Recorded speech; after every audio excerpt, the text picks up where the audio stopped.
Today I'm out here visiting Moringa John to pick up some plants, and he has a lot of great tips for us today. And you can also find more information about growing moringa the right way at his Facebook page, Moringa John.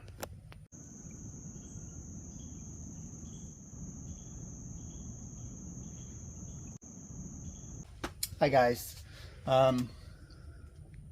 Moringa is one of the most important plants that you need to be growing if you want to achieve nutritional independence. To get the micronutrient, mineral, vitamin, and antioxidant density into our diet is a daily practice, and moringa can be grown or taken by powder so you can achieve that. If all you have are pots and you don't have a lot of land, you can still successfully grow moringa. In this 30-gallon, I have 5 moringa plants growing, and we're about 2 weeks away from harvest. You can get 3 harvests each grow season in 9A. To start with, use a very deep, no shallower than a 3-inch seedling tray. I recommend that each family intensively plant, either in pots or in the soil, very close together plants. Keep it very well fed.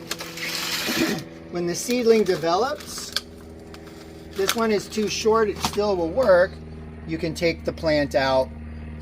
Before you transplant, you want to make sure that you see a really healthy root ball develop. If it's not developed, usually takes about 60 to 90 days, then it should not be transplanted. From here you can go into smaller pots.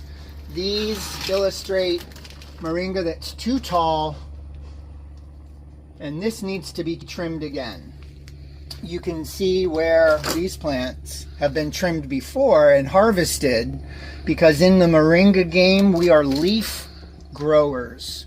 We're producing leaf for that intense nutrition. So we don't want something like this, which is a tall, lanky, just got some leaves up at the top.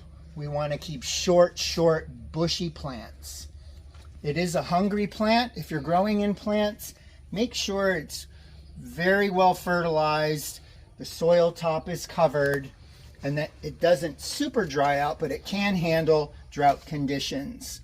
If you have any questions about how to grow your moringa, see Moringa John on Facebook. Message me directly, send me pictures of your plants, and I'll help get you towards your nutritional independence.